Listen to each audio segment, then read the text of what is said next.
Hi everyone, you would like to take more dynamic shots using your phone? Then I have something for you. That's the DJI Osmo Mobile 8P with a tracking module, and I'm going to explain you how this device works. So I'll show you how to take a video, how to take a time lapse, a hyperlapse, and many more things in this tutorial. And if you're about to get one of these devices, you can find it in a supporter link in the video description.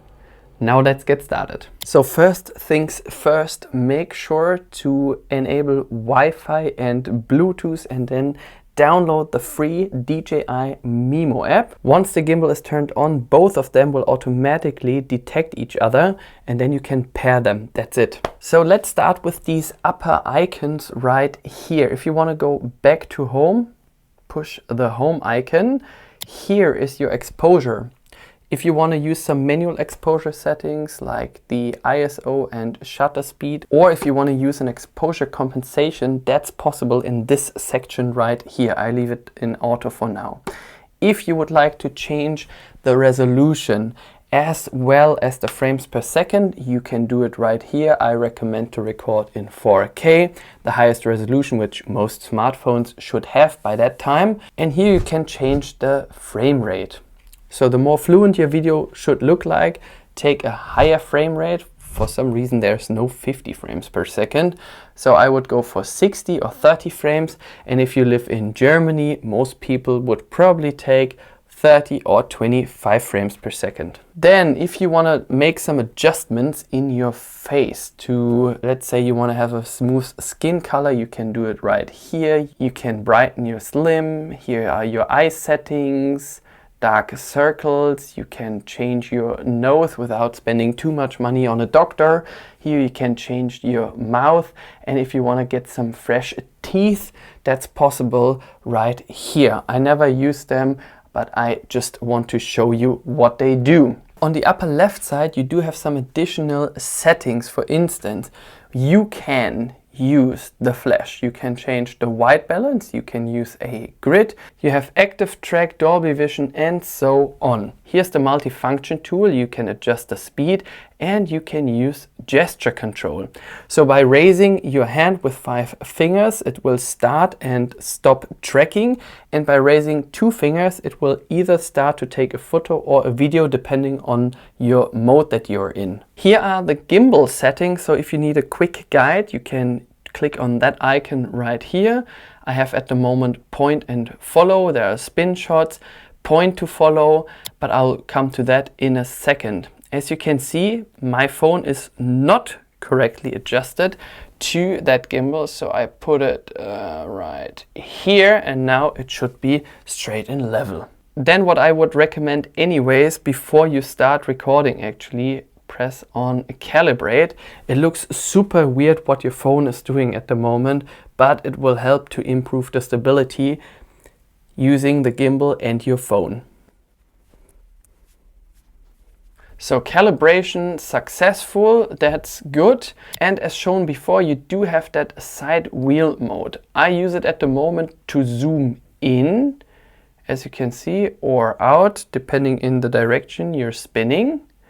But you can also use it for manual focusing, for instance. Then you got this button right here, and if you keep pressing that for 3 times, you can switch between photo and video mode. You can adjust the speed of the joystick, invert joystick directions, or invert side wheel direction. You can do it all from here. You can adjust the zoom speed, so if you want to zoom at a slower rate, you can adjust it right here. And then you got some extra tracking functions on the lower section. Up here is your device management, so if you're using 2 gimbals or even more, you can jump between them. Here's a sleep timer, you can set it to disable 1 minute, 3 minutes or 10 minutes.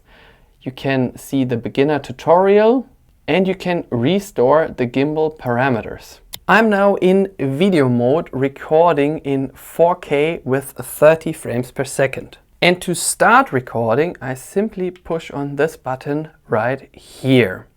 Unfortunately, I cannot jump between those 2 cameras because I'm recording. So first I have to stop recording and then I can jump between those two cameras, the front camera and the rear camera, by simply pushing this button right here.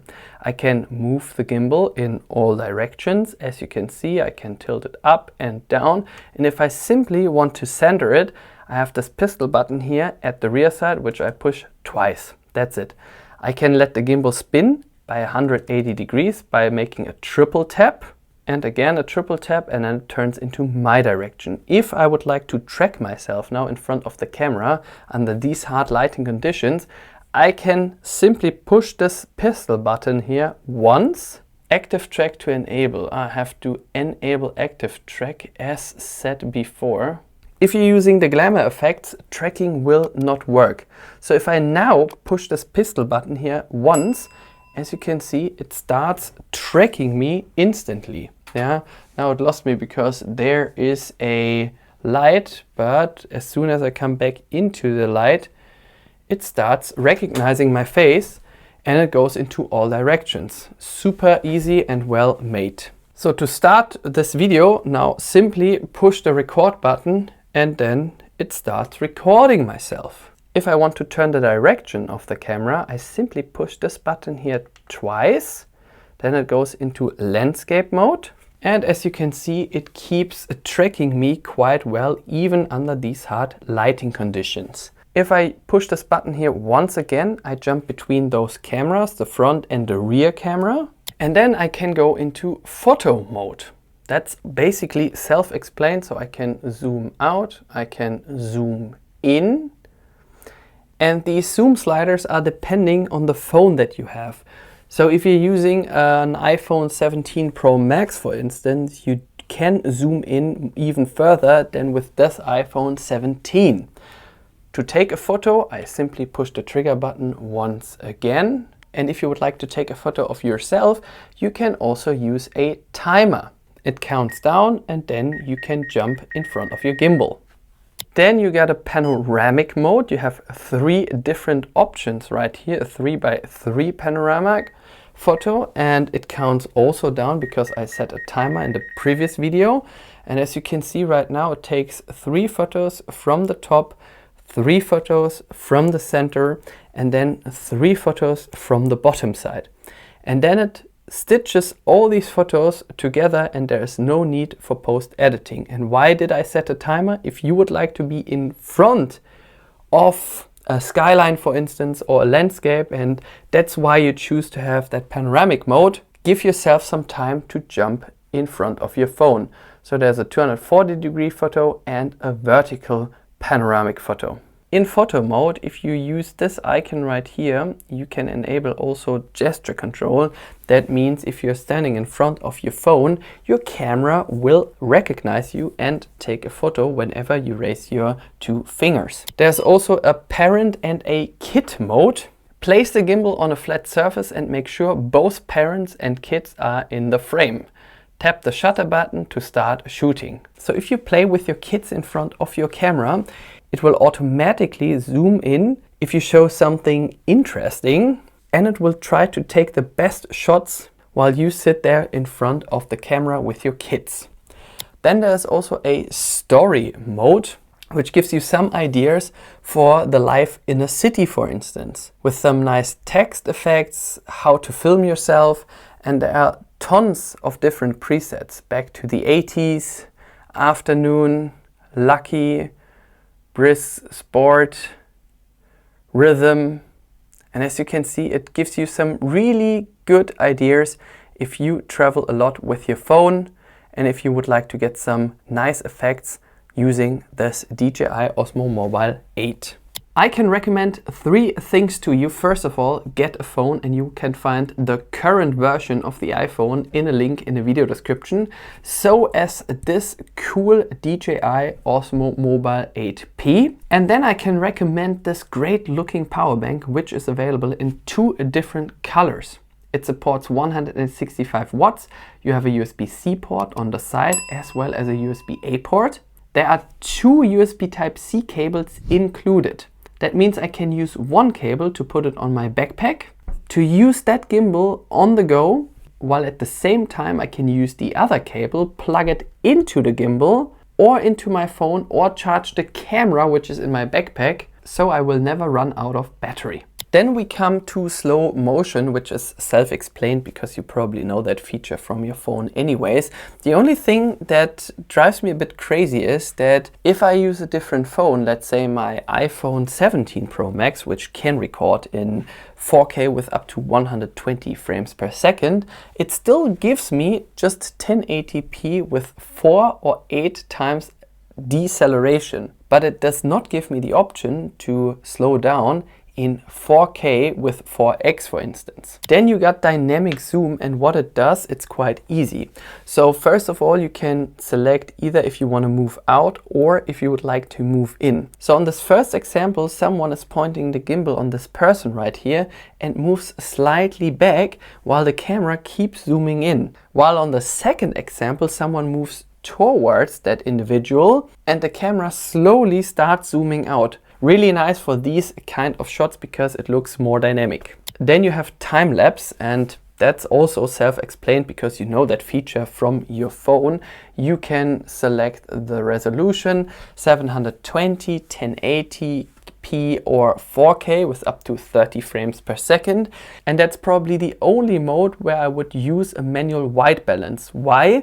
If I would use that mode now for a sunset or a sunrise, I want to have that same white balance instead of looking at a video that changes its white balance every few minutes. And why is it so special to use the Mobile 8 for capturing a time lapse? Because you do have some individual modes. So first of all, you have the fixed angle. That's what you know from your phone because your phone is not moving while it's taking a time lapse.